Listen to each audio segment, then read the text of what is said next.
കുഞ്ഞാലിക്കുട്ടിക്ക് മുഖ്യമന്ത്രി ആയിക്കൂടെ? അല്ല.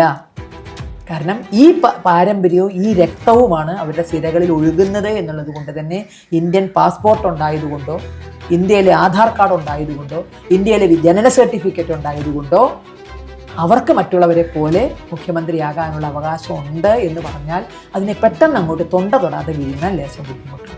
അത് ഈ ചരിത്രം അറിയാവുന്നതുകൊണ്ടാണ്. വിഷം ചീറ്റുന്ന വർഗീയത എന്നൊക്കെ പറഞ്ഞാൽ ഇതാണ്.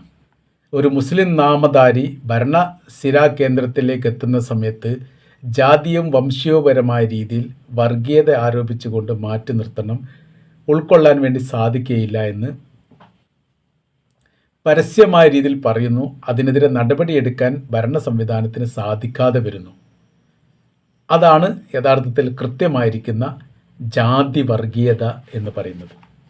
അപ്പോൾ അങ്ങനെ വർഗീയത പറയുന്ന സമയത്ത് ഈ പറയപ്പെട്ട കുഞ്ഞാലിക്കുട്ടിക്കെതിരെയാണ് പറഞ്ഞത്. കുഞ്ഞാലിക്കുട്ടിയുടെ ഒരു സമൂഹമുണ്ട്, ഒരു സമുദായമുണ്ട്.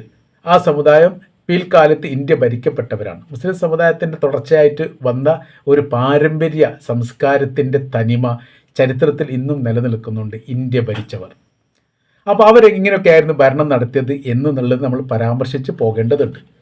ഇവിടെ ഇപ്പോൾ ബി ജെ പിയെ കുറിച്ചാണ് നമ്മൾ സംസാരിക്കുകയെങ്കിൽ 1980 കാലഘട്ടത്തിലൊക്കെ ബി ജെ പിക്ക് 2 സീറ്റാണ് ഉണ്ടായിരുന്നത്. അഡ്വാനിയും വാജ്പേയി മാത്രം ജയിച്ച് അങ്ങനെ കയറുന്ന ഒരു കാലഘട്ടം. അന്ന് മുസ്ലിം ലീഗിനെ സംബന്ധിച്ചിടത്തോളം അവർക്ക് പല ഘട്ടത്തിൽ 3 പാർലമെൻറ്റ് സീറ്റ് ഉണ്ടാവാറുണ്ട്. 2 കേരളത്തിലുണ്ടാവും, 1 തമിഴ്നാട്ടിലുണ്ടാവും. ബി ജെ പിയേക്കാണ് വലിയ ഭൂരിപക്ഷം മുസ്ലിം ലീഗ് ഒരുപാട് കാലം കൊണ്ടു നടന്നിട്ടുണ്ട്. പിന്നീട് രഥയാത്രയുമായിട്ട് ബന്ധപ്പെട്ട് അഡ്വാനി നടത്തിയ രഥയാത്രയോട് കൂടിയാണ് വർഗീയത അങ്ങനെ അയച്ചു വിട്ടു. അതിലൂടെയാണ് കുറച്ച് സീറ്റുകൾ കിട്ടിയത്. പിന്നീട് ഇടതുപക്ഷം എന്ത് ചെയ്തു? ആ ബി ജെ പിക്ക് പിന്തുണ കൊടുത്തു. അത് കോൺഗ്രസിൻ്റെ വിരോധം കൊണ്ട് അങ്ങനെ വി പി സിംഗിൻ്റെ സംവിധാനങ്ങൾ അതും ചേർന്നതോടുകൂടി